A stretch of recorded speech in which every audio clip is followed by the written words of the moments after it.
As we start seeing more and more data and stats coming out for, the year 2022 and kind of like what the first quarter of 2023 looks like, depending on whether you're bullish or bearish, you could effectively sign any headline to match the perspective you're looking for. And I talked more about that on last episode on Tuesday. And this is why it's important to understand how a lot of this data is derived and to just see the data for the data without kind of putting any slant for it, right? So try not to have any biases. That's what I try to do. And, I guess that's why I watch these videos, despite what maybe some people say. And of course, obviously I can do the best I can without having bias, but there's will be some. So with the latest market watch numbers coming out, there are two slants on the data that I want to show you and give you kind of my, as much as possible, non-biased perspective of where the market is heading. And I've talked about that already last week, but make sure you stay tuned because this is going to be a good one. Now, if you're looking for some help on how to navigate the real estate market, whether you're going on the offensive or you're going on the defensive, because right now it's kind of weird in 2023, depending on what your personal situation is, what your mortgages are, what your rates are, whether you're variable, or you're static variable, or you're adjustable variable. There's a whole bunch of stuff, right? So my point is just book a call with me using the link right here. It's www.chatwithzen.com, and then we'll chat and see if I can help you. Simply click on the date and the time that works best for you. And then when you see the prompt, fill in your name, email, mobile phone number, and the question you have for me, and then we'll chat then. Good day, Toronto. Welcome to another episode of Prime Properties TV. My name is Zhen, and I run a RE/MAX brokerage in the Greater Toronto area on top of making awesome real estate content just like this for you. Oh yeah, the latest numbers are officially out from TREB. I'm a little bit behind right now just because they decided to release this last Thursday, but I had a different video to put out. But I don't want to show you the numbers that kind of everyone's talking about right now.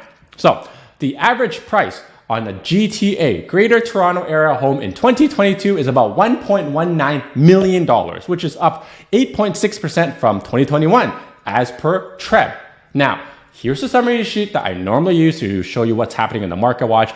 And you can see the actual average price is actually under about $1,050,000 in December 2022. So what the heck is happening? Well, the difference between these two numbers is about $120,000, so which is true. And the answer is both. And here's why. So the average price in December, which is, I would say, a more relative number and more impactful number given where the current state of the market is and kind of it's more updated, is a much better number than the average price of the entire market in all of 2022. The reason why the average price in 2022 is about 120,000 higher than the one in December 2022 is that more than half the transactions, I think it was like 62%, occurred in the first quarter, meaning January, February, March of 2022, where the prices were higher before we had a tumble since the peak of February 2022, which meant that the average price is higher when you weighed all that stuff together. So when you see article headlines like this one, it's incredibly false. And let's be real, a lot of people don't actually read the article, just the headline, despite this article eventually talking about how prices are actually sliding. And again, no shade at the person writing this because I know it's the editor that puts the headlines out. Anyways, in regards to the average price for TREB, they will have a larger report on this out later, but I always provide this chart to each of you every single year to show you kind of how the market's doing. And this chart is talking about average price to average income, which again, despite me saying that it's only relative to the available to credit what the prices are, a lot of people still like to use this metric. So again, I'm just showing it to you anyways, because again, more eyeballs, click, play, blah, blah, blah, blah, blah, right?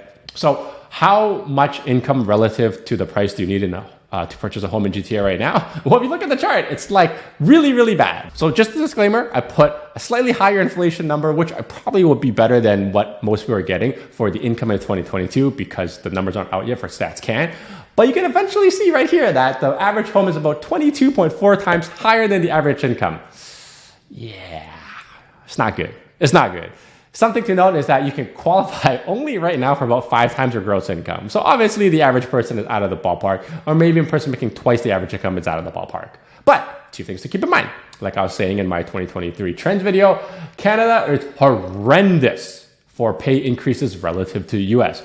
But there are a lot of people who do make a lot of money well above the average income, like multiple size, just like all big cities. However, that doesn't make the 22.45 times multiplier any better. It's just that it's a really, really big spread. But here's the other thing to keep in mind. Most people do not get started in real estate, like their buying journey, by buying the average Greater Toronto Area home right now. So just for example, if you're in the 4 and 6 in Toronto, the average price is about a semi-detached 3-bedroom in the east or west part of town. Most people, when they buy something, they start with a condo. But truth be told, here's a chart, condos aren't that much better either. They're about 14.6 times the gross income. So even between two people, that's 7 times your income, which is still hard to qualify for, because in the past 2 years, prices have gone so out of whack that even for the lowest entry point for an average earning couple, it will be very difficult to qualify for a property in Toronto. It's really bad.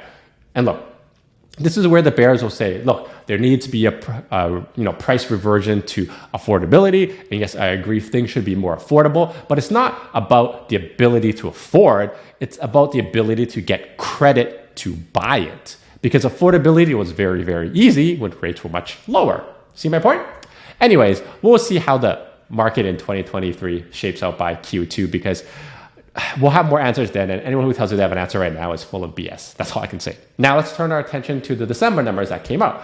Remember, December is kind of an outlier for most of the time, and what's a good word? Statistical usefulness of these numbers is fairly low, since the numbers of transactions is also very, very low. Now, the average price you can see in the chart is down like 2.6%, give or take, which, fine. And you'll see here we have very, very low sales, about 3,100. Which, a fun fact, is about 200 more than the month of April 22, which was the worst month of the pandemic. So it was that slow for transaction. Now, does this 3,100 sales have any historical relevance? I would say that you could argue it could, but personally, I don't think so. It's just to show you that December is very, very slow. And like I've been saying, as usual, the saving grace is that the listings are down 50% from last month, or in this case, November, making the remaining active listings going into 2023 around 8,600. Now, this is definitely, I would say, on the higher side in the last 10 years, without factoring in the fact that a lot of people come, the second week of December, people selling will delist and they'll wait until, January to relist. So that doesn't account for those sellers. But if you look at the micro markets, they're all out of whack right now based on the summary sheet I'm showing you, because the volume of sales is very low. The one thing I will point out that I would say kind of surprised me a little bit is that the Toronto Condo, so 416, had a decent amount of volume. I think it was 600 sales or so. And surprisingly, no price drop in December, despite how high the month of inventory right now is. It's around 3.5, which is much higher than a 10-year norm, which is 1 or 2 months. So the condos in the 4 and 6 are holding strong right now, surprisingly, yeah. Now, if you like this type of data-driven approach to real estate, specifically kind of this data where I put some more context to it, I'm sure other people in your circle, maybe family and friends, will probably appreciate it too, as they're trying to navigate the real estate market in 2023. So make sure you smash that like button, share this with people, and subscribe to the channel. Much appreciated. Now, if you are looking for some help on how to navigate this real estate market and you kind of appreciate my data-driven approach, you could work with us and our team by booking a call with me right now using the link that's on the screen. It's www.chatwithzen.com.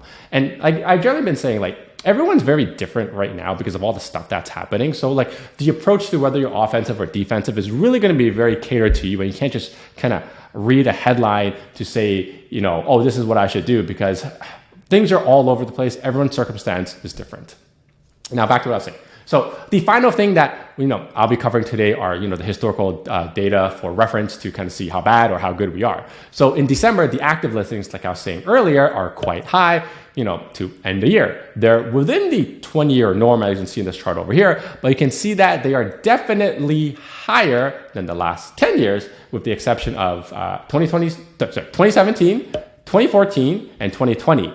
And each of those years, I would say, had a significant setback in the market. So I would argue 2022 is very similar. We had a setback in regards to rates. Now, this chart here is for the new listings. And like I said, new listings are the saving grace in all of Greater Toronto area right now. They are quite low, meaning sellers are still holding out and they're not listing. It'll be interesting to see how, the second quarter shapes up, because everyone is talking about how many people are going to get foreclosed on. People can't afford afford their mortgages, power of sale. But To be clear, in Ontario, we don't foreclose, we actually do power of sales. And it takes time to get to there, especially if you're an A lender. But I would say those people that probably have to sell are going to be people with multiple mortgages on their property, like I showed you on last week's video, or people who are in alternative lenders like B and private.